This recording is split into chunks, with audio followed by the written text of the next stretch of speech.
At the end of last year, my friend decided he was going to have the Canadian summertime work uniform reproduced. His reason for doing so is that when it comes to Canadian kit, it tends to be rarer and thus accordingly so more expensive. So to make this kit more accessible to people and to help promote the history, he decided to go on a quest to have this item reproduced. So today I'll be showing you the final product and go through a little bit of the process of what he went through to have this reproduced. So let's go.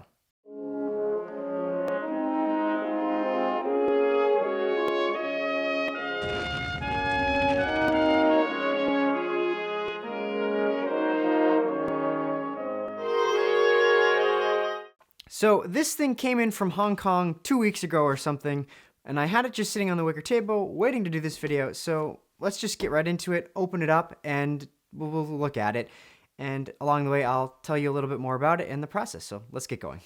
Once again, we'll have the number 4 bayonet and the rusty children's scissors. On the back, we have the cool Canadian broad arrow, as this is a Canadian kit. Actually, see, just pull it open.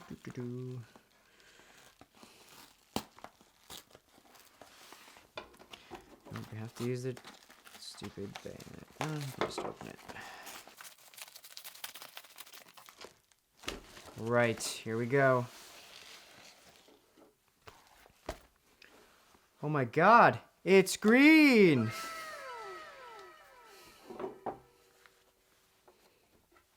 This is nice.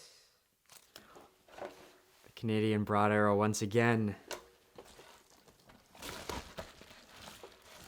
The extra buttons. And we don't need this anymore, though we should cut out the Canadian broad arrow. So the first thing you'll notice about it is obviously green. And that, of course, is slightly different than British patterns of shirt and shorts, as the British ones are khaki, where in this instance it is green. This is just one of the little things that is slightly different on the Canadian stuff, is this green. Hong Kong is of course known for its textile and tailoring industry, so my friend went searching through the different little shops and things and eventually found the 2 fabrics that he needed for the kit here. The buttons, though, are probably one of the most interesting stories of having this thing reproduced, as the buttons on the Canadian stuff are also different than the British ones as well. So actually what he did is, again, he was out searching, and he had the original button from his original garments that he based this stuff on, and he was in a shop and found the right buttons. So they were probably sitting in this little shop in Hong Kong since the 1950s, and these are the buttons right here. The buttons aren't exactly like the originals, but they are pretty damn close, and considering a lot of when you see reproductions how far off things can be, this is really good. In his quest to have this reproduced, he went through lots and lots of time trying to make this as close to the original as possible. So one of the important things that he even included on it is actually the markings that are on originals as well. So the cloth is correct, the buttons are correct, and the markings are correct. So everything is as close to an original as you can get in the 21st century without actually buying a reproduction. So now that I've given you a little bit of a rundown of what this is about, let's take a little bit of a closer look at it. So first we have the shirt, which is in a light drill and in the light green color. And we have this awesome marking here that has Bilmert Shirt Co., Montreal, 1941, again, based upon an original. And we've got the cool buttons on it too.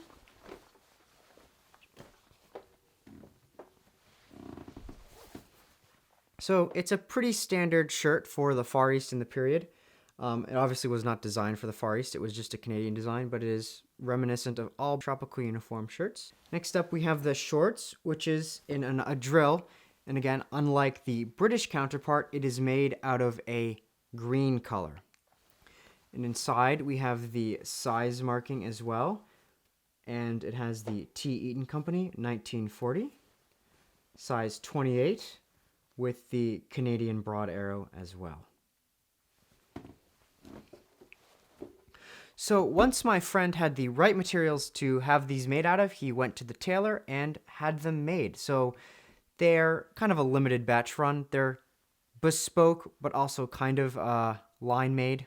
Instead of being on some line in Canada, they are made by one guy in Hong Kong.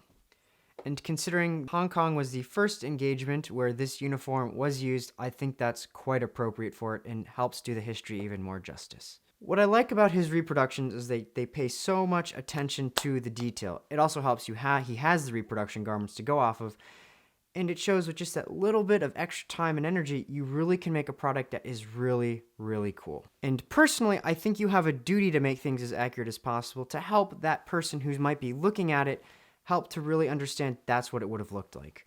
And I think with reproductions, they sometimes get very far from what an original looks like and does not do the history justice. You can actually see this kit in an Osprey book, but of course, being classic Osprey, it's not green. They have it khaki. But the Canadians in Hong Kong and in other theaters where they had this uniform, they weren't wearing it in khaki. So I'm not sure how Osprey kind of screwed that one up. I guess they just thought they were the British, but the Canadians were the exact same thing. But they didn't. Osprey, I don't know what you did, but it was wrong. So, yeah, big mistake. So actually, let's take a look at how this Canadian shirt compares to a British one of the time, the AirTech shirt. So here we have the AirTech shirt. The first biggest difference is, of course, the material.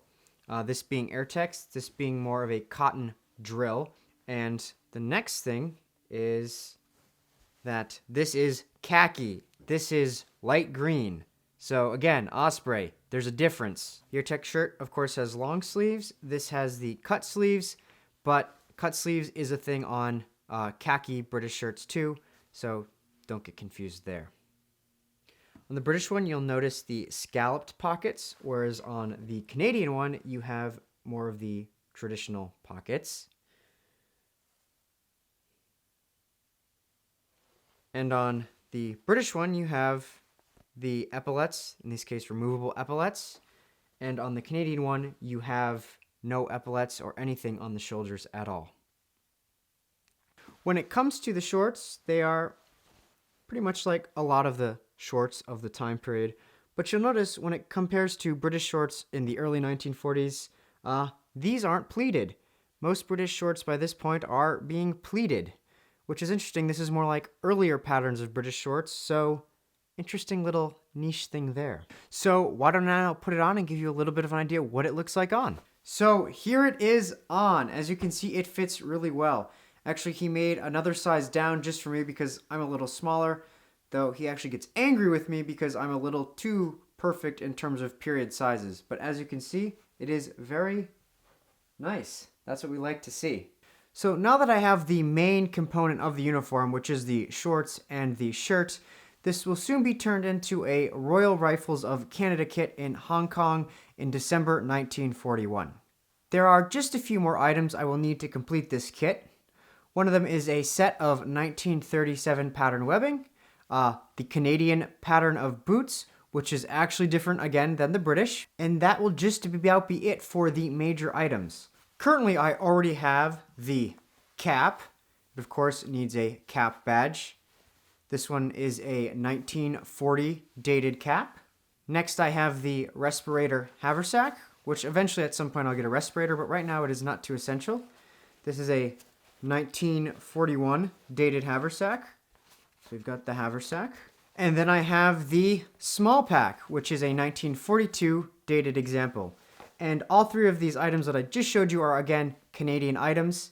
For this kit, I'm trying to go for the most authenticity and accuracy, mostly from a collecting standpoint more than anything else. And before someone leaves a dumb comment about the armament, yes, this is of course armed with the short magazine Lee Enfield rifle, which in this period is rifle number 1. I of course have that already. I just don't have it here on the set with me. So once again, thank you to my friend Evan for putting this reproduction together. I'm very happy with its quality and very impressed with it. Your hard work over the past half year has really paid off and it is absolutely amazing. Now, if you, the viewer, are interested in getting a tropical Canadian kit together, get in touch with me and I will get you in touch with my friend Evan. Right now, he does not have any sort of portal or website to be selling these things. He's kind of still figuring that out. But if you're interested, fret not. There is a way to get this for your collection or for your reenacting experience. So without any more fuss, I hope you enjoyed this video, and I look forward to presenting the Royal Rifles of Canada kit with you in the very near future. And on that note, everyone, cheers. It's the soldiers of the King, my lads, who've been, my lads, who've seen, my lads, in the fight for England's glory, lads, of its worldwide glory, let us sing.